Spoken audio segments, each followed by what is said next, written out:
Woo! Welcome into another episode of Live Good DyNasty. I'm Arlen. We got Nate here. What's up, Nate? What up, what up, what up? Victory Monday for half of the people on this call, so appreciate Ouch. it. So Ouch, yeah. I'm excited to be around. It was ugly, but we got there, and I'll take the win. So here to Yep. chat up some wide receivers, but excited about how my day went yesterday.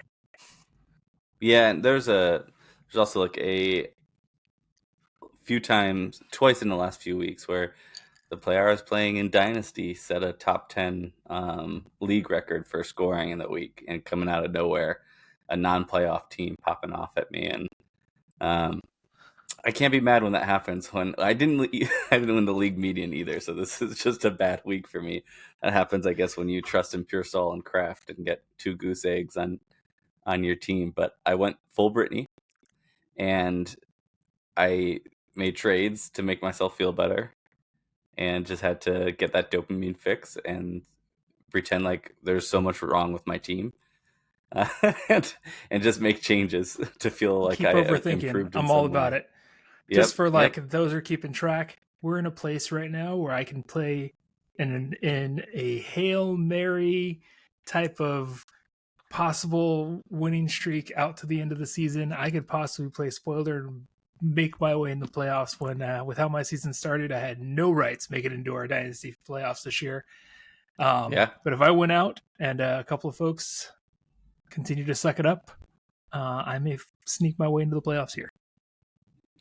Gotta say, my friend behind you is looking great, and I can't wait to meet them in person. See what happens.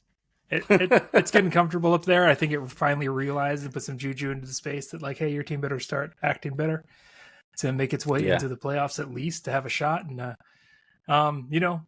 folks that I thought were going to be doing what they're doing today all season are finally doing what they're doing today. So we'll take that. We'll talk about those folks on this call, on this chat. But thank you for coming and realizing Justin Herbert is actually a good quarterback. Jim Harbaugh, we appreciate you. Yeah, it's fun having him flex up and being able to say, like, there's 2 wide receivers that you can start there, when all year it's been pretty scary. And it's really cool bringing up the Chargers. Quentin Johnston just really wrote him off. I wrote him off completely, and I forget that people could practice and get better. So it looks like he put in a lot of work, because that guy looks great now, and it's cool to have another cool, fun weapon, because he makes fun plays. He's fun to watch. The whole team is looking a lot better now. Yeah, they're all buying into the Jim Harbaugh thought process. Is it a Ted Lasso situation where it took? Yeah, it really is. He like right wing Ted Lasso? Unbelievably positive. Unbelievably positive. Like, even when they were giving the game away last night, essentially in the second half, he stayed positive throughout the thing. The post-game speech he gave to the team was just all about, like, hey, when we needed you to play, you played well. When we needed our best, you gave us our best. And like, no negative feedback. And I was like, all right, no notes, I guess we won. So I think Johnston just needed that confidence piece. That dude was dropping passes all over the place last year. And he looked good in the summer, and here he is. Yeah, he seems like a good like a player's coach. I'll throw this out here for today. We've got something that we've been meaning to get out for a while. I think our confidence levels were why we kept on doing some other things, and we've sat on it long enough to get enough confidence to bring it to you. But we wanted to re-rank wide receivers. We did a ranking episode of wide receivers top 10. There's right before the season started, and then we did the same thing for quarterback and running back. We redid quarterback and running back for Dynasty, and so today is re-ranking Dynasty wide receivers. With a little bit more knowledge of how the rookies have done, how the veterans have done, and how we would want to kind of construct our team. So we'll have that today, and then we'll also be on another Dynasty-focused episode this week, where we're going to be redrafting the rookies. So we're just going to go through a round and a half or two of rookies and redrafting them. Again, this is Dynasty perspective, so a lot of good Dynasty stuff for you this week. That being said, though, we'll get into it with our re-ranking in just a moment.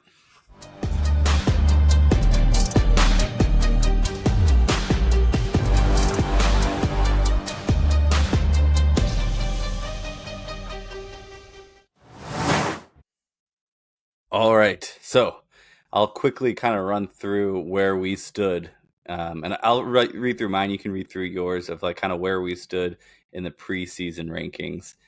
Some players that I had on the bubble were Malik Nabers, Nico Collins, Drake London, and Tyreek Hill. I think what I said Nabers would be top 10 at number 10 if Ayuk did get traded, but it looks like he should have gotten traded maybe to stay in it. But my 10 was Ayuk.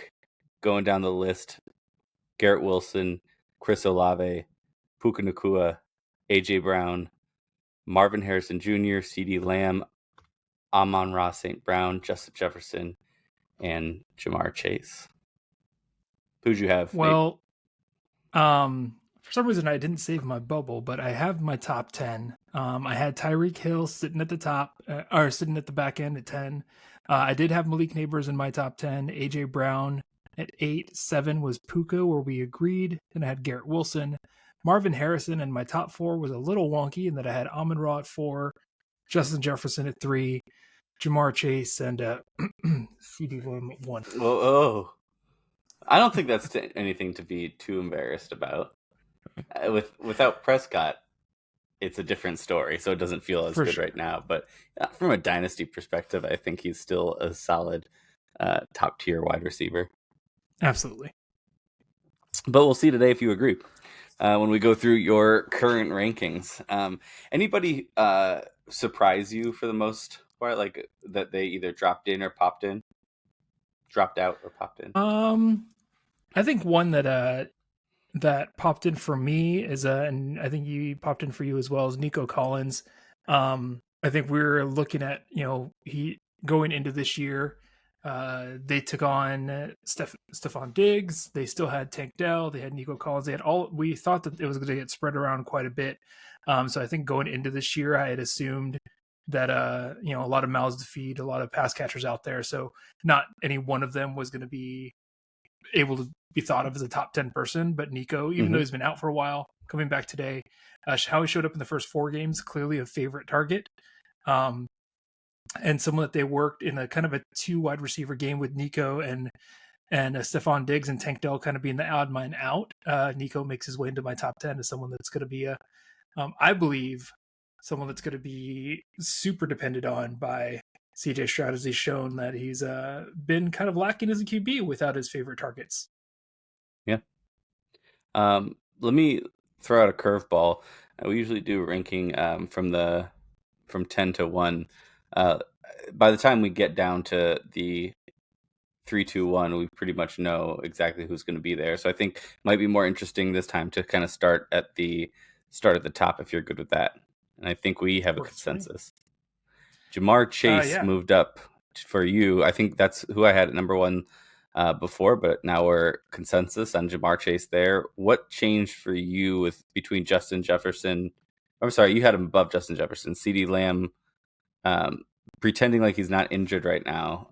Jamar Chase, because if Burrow goes down, Jamar Chase is in a bad place too. So what sticks out as Jamar Chase being ahead of him? For me, and I don't know why this didn't come in as a much stronger factor beginning of the year, and maybe it was my trust in Dak and what he was going to be able to do. But you can't deny the Burrow Jamar connection. Just watching it up close yesterday, watching it throughout the season. He's him. He's someone that's clearly going to be clearly gone after. You see him all over the field, whether it's in the slot, whether it's on go routes. He's utilized everywhere, and he's just the playmaker that they trust in that thing. And then to have the ability to have or not the ability, but the luck to have someone like T. Higgins to require the defense to still cover 2 guys. Jamar is going to be open, or more open than he would be on other teams. So I think there's no way you can't have him number 1. He's still a young guy, still got most of his prime ahead of him. So 24 years old. Yeah. So he's still got a ton of prime ahead of him. So he's my number one there. And I assume you feel the same way, having locked him in. Yeah, Continue yeah. down that path. Nothing changed for me. The reason why CeeDee Lamb was further down for me last year was, and I actually moved CeeDee Lamb up from where I had him last year at 4, but you had him at 1. Justin Jefferson, a lot of people have as 1 still. The biggest thing for me was that, like, being tied to that long-term quarterback that they have such a chemistry with Chase, but also CeeDee Lamb's schedule at the end of last year, or the last portion last year, was predictable, where he had to do he has to be amazing to do what he did. But Yeah. it was also, you could point at it when he wasn't doing well the first few games and be like, this is a ridiculous stretch and he should really overperform. And then he did. So I needed to see it with a tougher schedule before I put him up there. But we both have the next player we have is Justin Jefferson, both at number 2. I think I don't argue with anybody if they want to put Justin Jefferson ahead, but I think it's that quarterback situation for me that has him at number 2 versus 1. Yeah. Younger, more in the prime. We're not sure what we're going to get next year for JJ as far as a quarterback play goes. So, lock it in for Jamar. The next player of yours I wanted to put at this position, I felt like I should. St. Brown. At number 3, I have him back at 5. And I think before you had him a little bit further down last year at, where'd you have him? I had him 4. Oh, you had him at 4. Okay, so you just moved him up a little bit. Is it just that consistency, or just CeeDee Lamb dropping off that he ended up getting a place open to move up? He was going to get bumped up anyway. He and maybe there's some recency bias after the game that he had yesterday, but he just is clearly someone that they trust as far as consistency, as far as he can be a possession receiver. They're going to him for touchdowns now, more consistently as well. So I think he's just a guy that, I think the stat was like 8 games in a row now with a touchdown or something like that. I'll have to look back at it, but he, since week 2 is his last one without one. Yeah, so moving up the board, this guy, like, he's signed in Detroit through 2028, I think, or 2027. So he's got a few years there. He's going to be a consistent guy there. I think that the way that he plays the game, even if he slowed down a little bit, I think he's still going to be a lock it down receiver. Yeah. I guess the only reason I moved him back is this is where I had him last in the beginning of the year. Just because I wanted to curb my emotions with CeeDee Lamb and put him in there. Because he is, at the end of the day, he is a top tier wide receiver who's tied to his quarterback for years.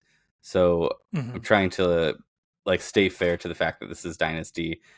I think it's also fair to put St. Brown above him. I think the sheer talent of CeeDee Lamb is greater. I think St. Brown might be, we were talking before we started recording about A.G. Brown and another player, comparing this, usually not a 50-point type of game, usually not a 30 like he did yesterday, but Amon-Ra St. Brown is going to be consistently performing and almost never lose you a week.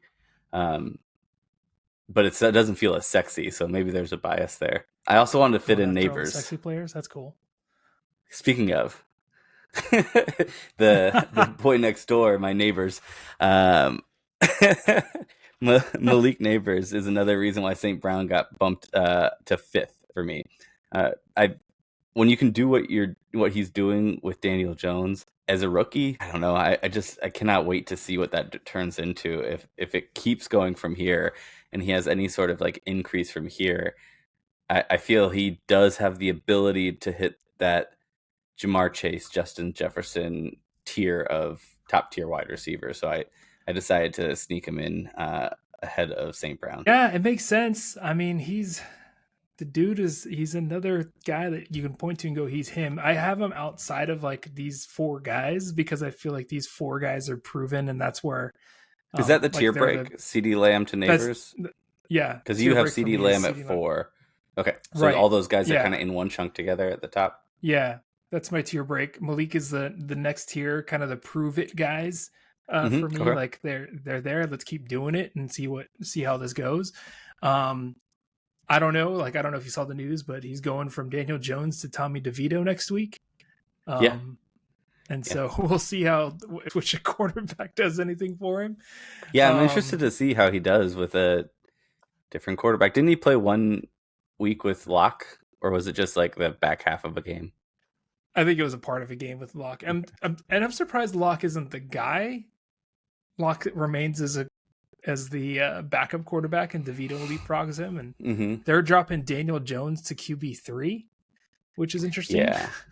Yeah.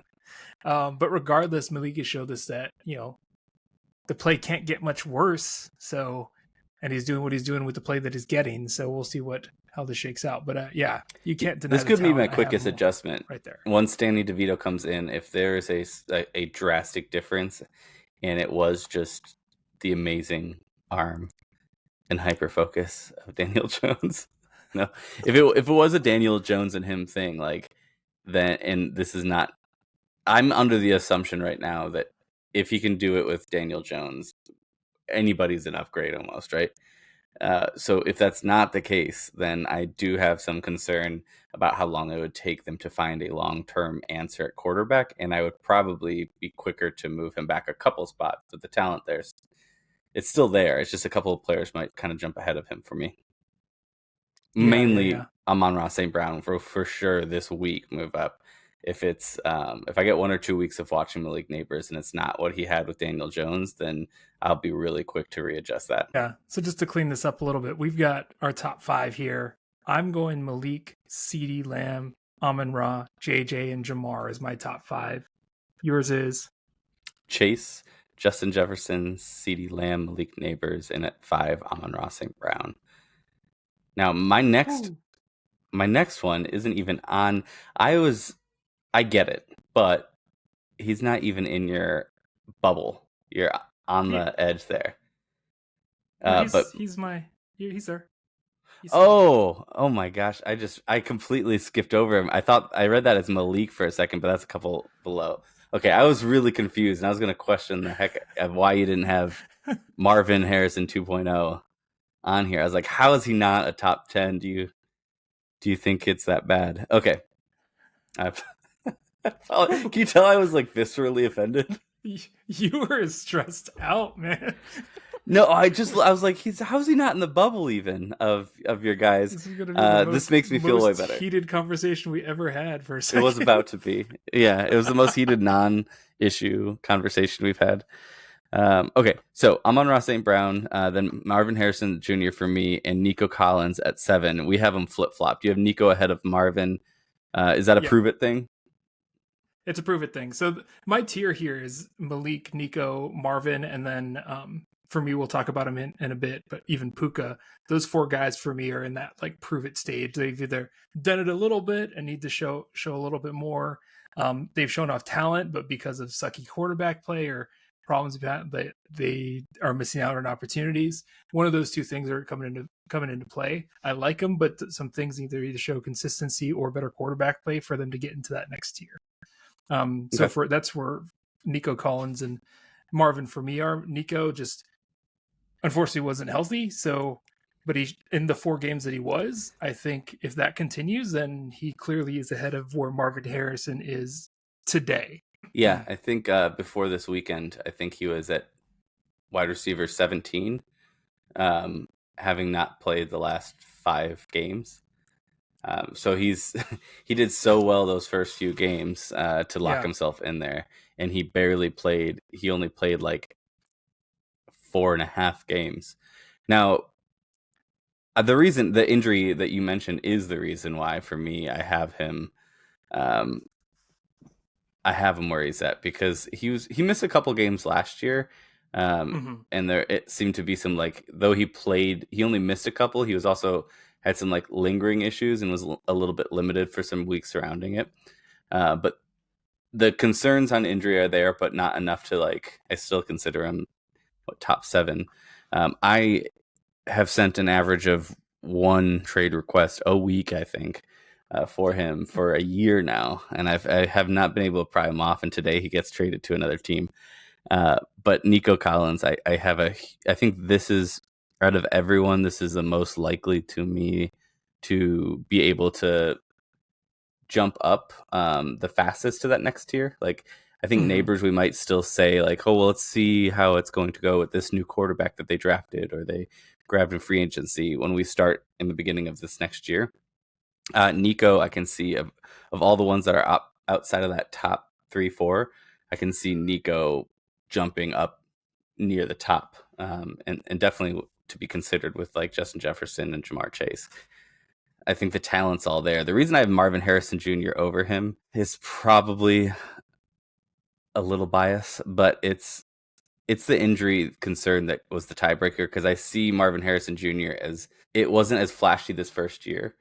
But you've seen those flashes and you see what he can do, and you see how much responsibility he has when it comes to the diversity of the routes that he's running. Sure. That I think that a year 2 breakout is going to be pretty huge, and I'm looking forward to being able to get a discount on him when we go into next year's redraft and grab him, because I think he is one of those prime candidates to jump up a huge level. But I probably should have him behind Nico, but I'm just not going to do it.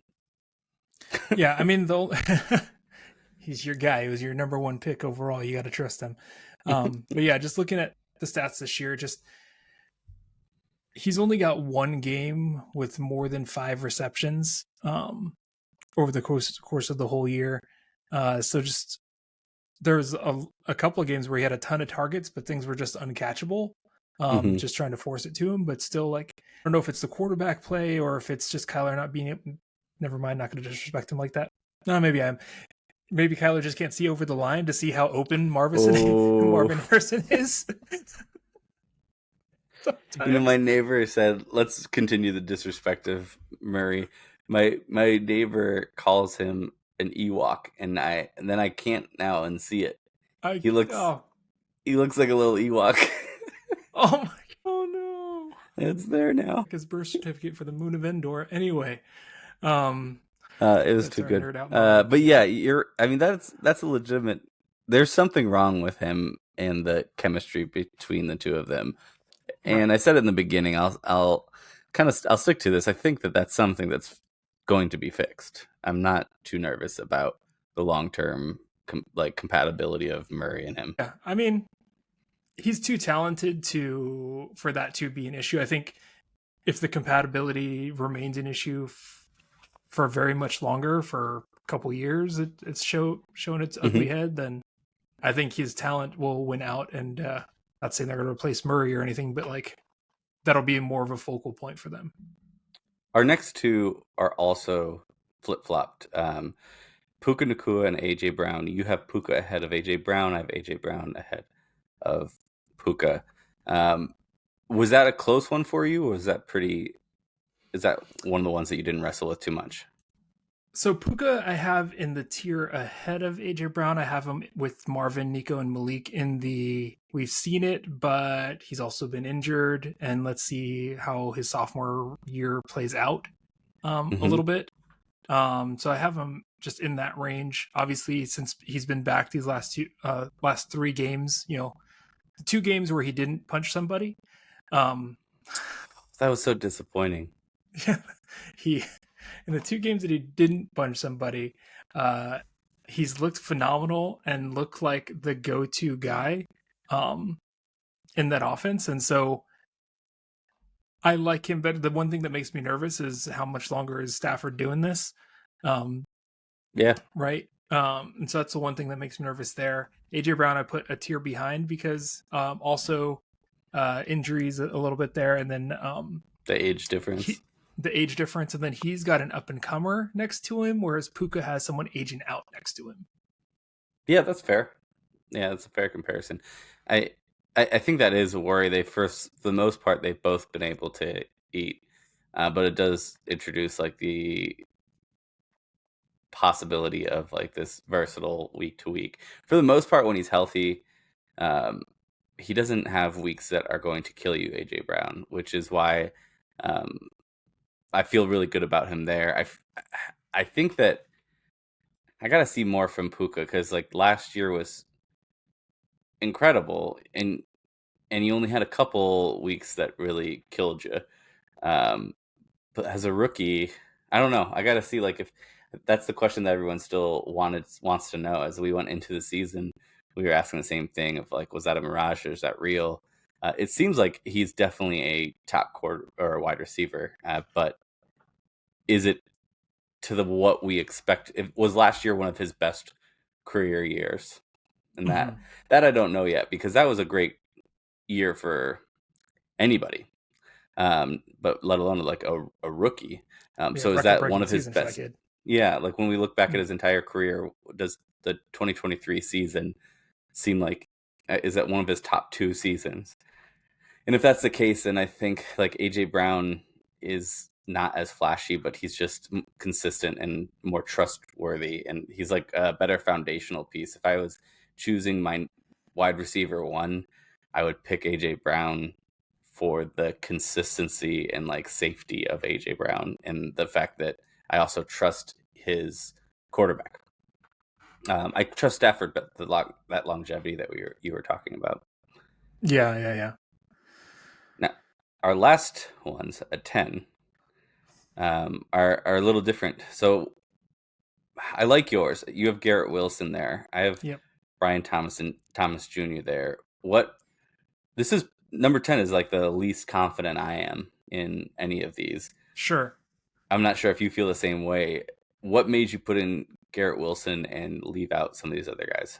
So that's the thing, right? It's not a discussion of like, does he deserve to be there? It's like, who do I not include in my top 10? That gets really tough.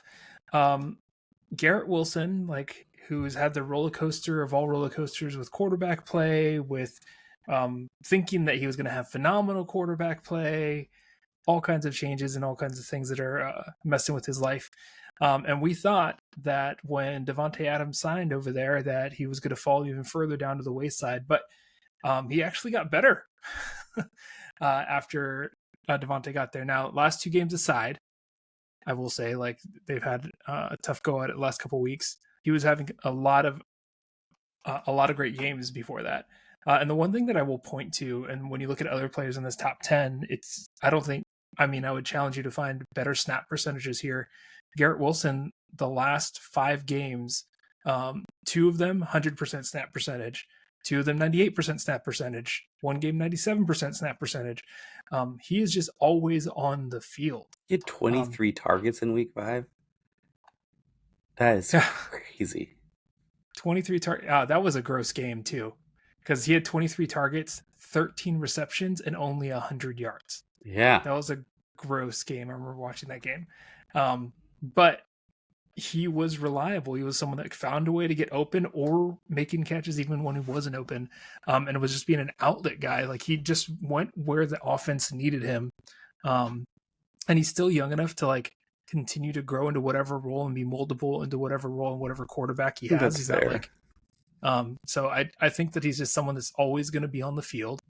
And be available for his quarterback. And maybe if he had a quarterback that wasn't trying to throw it to his best friends all the time, he'd be having a better season. But like, I got to include him in my top 10 because he's someone that's always on the field, ready to go, and has been consistent despite the quarterback changes outside of the last 2 games.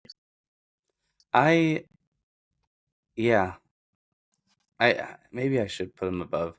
I have Brian Thomas Jr. as my 10, and I don't hate it. I don't know. Yeah, I don't feel like too bad about saying he's 10, but above Garrett Wilson. I don't know why I'm not all the way there with Garrett Wilson yet. I feel like I put him in the same category as Olave, as like a prove it, and he's number 5 on the year, and that's with like under less than expected touchdown. Like, he only got 5 touchdowns on the whole year with that many targets. You would assume that how many targets does he has 108 targets and 5 touchdowns.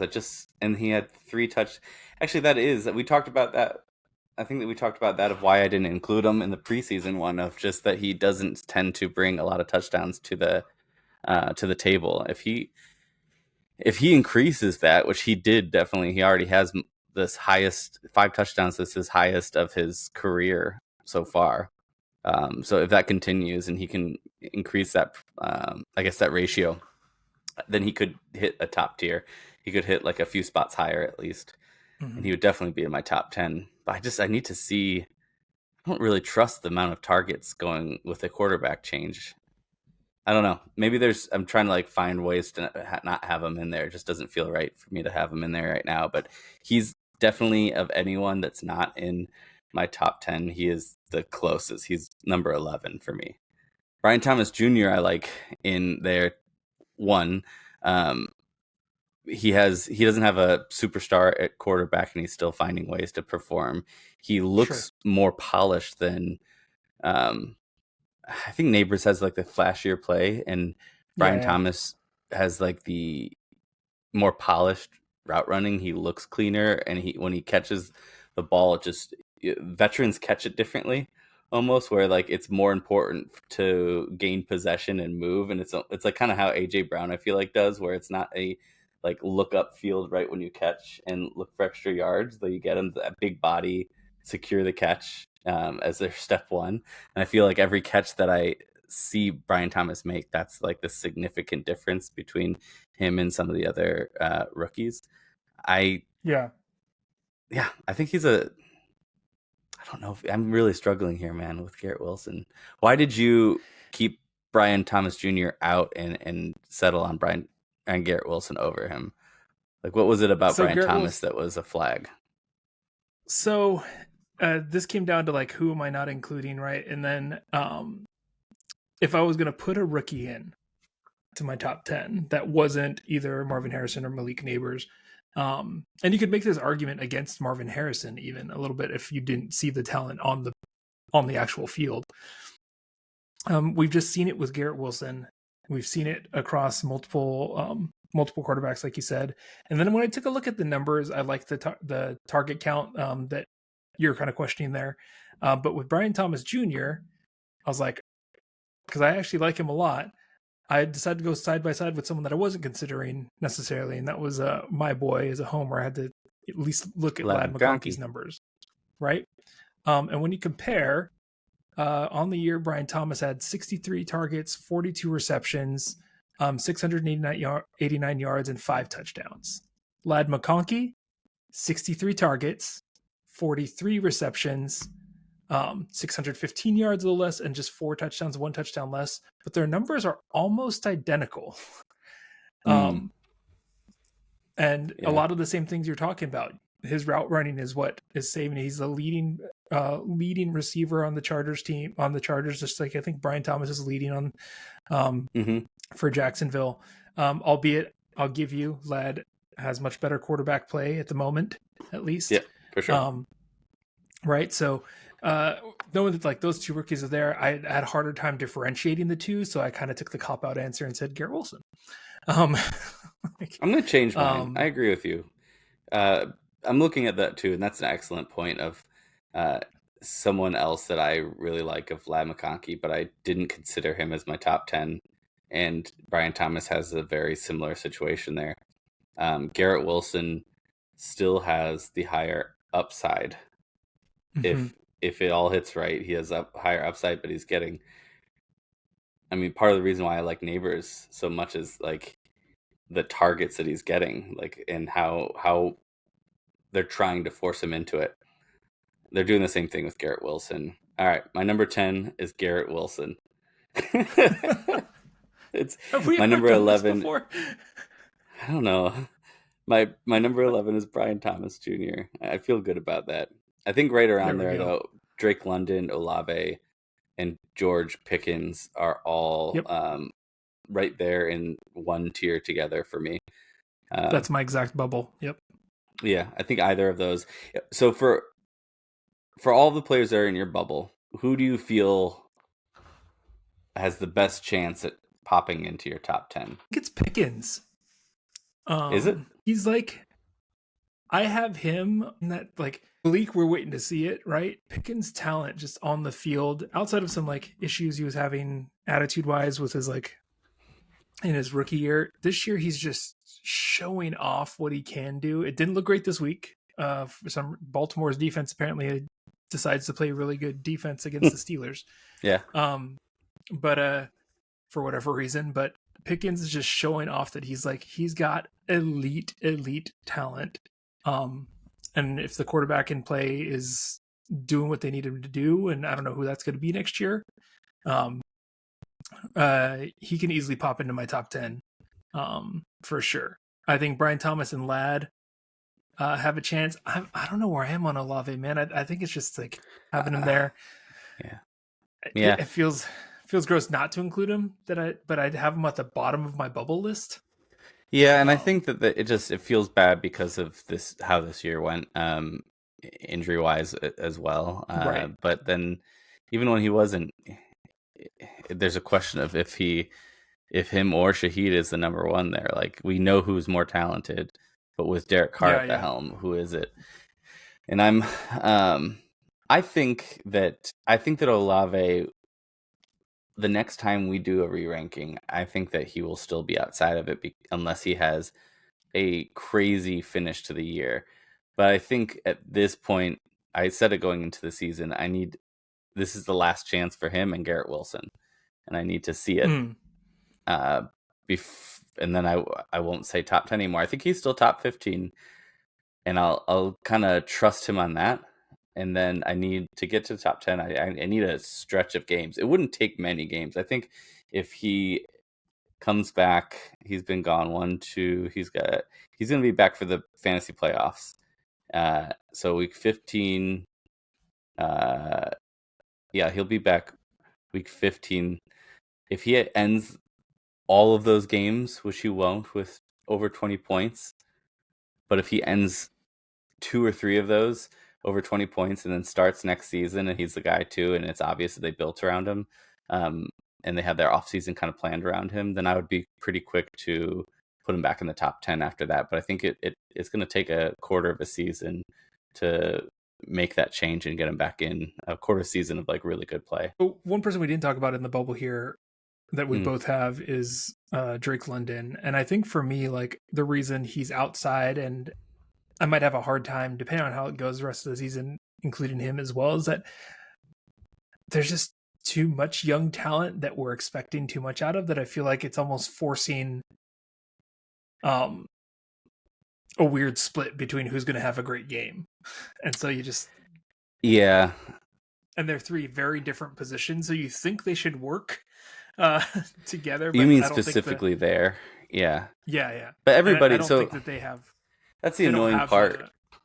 You've got that for sure in Houston. You've got that for sure in Detroit. You've got that like for sure, counting Barkley, like in Philadelphia. And we're all those guys we're like okay with putting in our top 10. At a certain point, we say he's good, but his talent isn't enough to demand targets and to catapult himself to the top. And it's been in 2022, 2023, 2024, and I think he was healthy. I don't think he's really gotten injured. He's like a pretty healthy guy. I think he missed 1 game total. We're looking at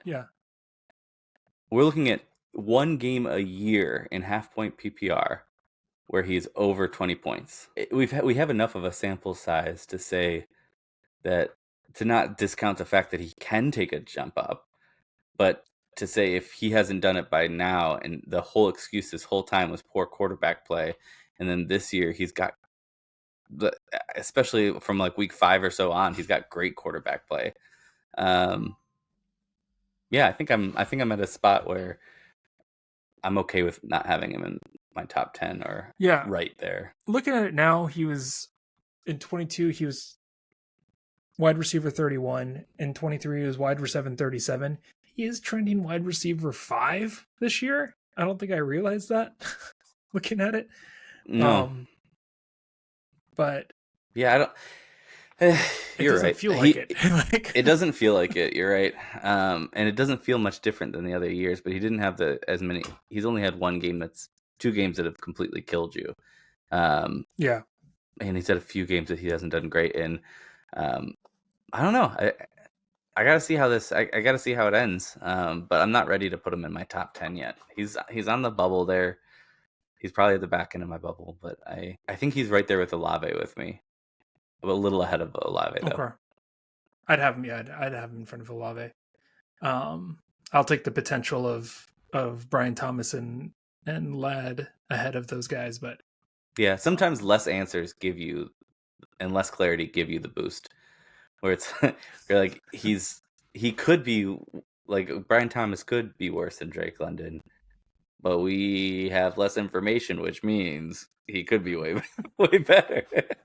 So sometimes less information is going to help you in the rankings. Does that apply to our politics? No, I'm kidding. Yeah, we didn't record our conversations on that. All right, so that has been our top 10. Starting at number 1, I had Jamar Chase, Justin Jefferson, CeeDee Lamb, Nabers. At 5, I had St. Brown, Marvin Harrison Jr., Nico Collins, A.J. Brown, Puka Nacua, and I was very confident with Garrett Wilson at number 10, with a few others, with Brian Thomas knocking on the door. Nate, who you got? Pretty similar. Number 1, I went Jamar because it's undeniable in his connection with Burrows there. Then I went Justin Jefferson for number 2. 3, Amon-Ra St. Brown. 4, from dropping all the way to number 4, CeeDee Lamb. And then my next tier, Malik Nabers, Nico Collins, Marvin Harrison, and Puka. And then A.J. Brown, and truly confidently my number 10 spot, Garrett Wilson. Perfect. Cool. Well, all right. I feel like this is probably the hardest of our rankings that we've had to do. I'm looking forward to the easier rankings on our next episode when we chat through kickers. I knew it was coming. Come on, man. Punt kickers. They're people too, bro. They're real people too. I mean, they're still out there deciding real football games, whether you like it or not. So they have a place in some fantasy football leagues. Not many of them. I don't want them in all of my leagues, but they're fun to think about in that extra league that I may have here or there. Yeah, I'm going to leave that one. All right. It's been real. Here are our rankings. Let us know if I think we'll have the same offer as the running back one. If it gets to 50 whole views, we'll continue on, and it would be tough to solidify that 11 through 20 would be, I think, much harder. So much harder. Maybe we'll do that for fun. But either way, thank you so much. Throw it down in the comments if you felt like we should have had somebody else in our top 10, or if you just think so brilliant that you want to tell us, or if you have any fantasy football questions. We do some mailbag episodes here and there that we pull from. That being said, our next one, remember, is another dynasty focused episode where we're gonna redraft the rookie class from this year. See where we made mistakes, how we would do things differently. All right, Nate, it's been real. Peace.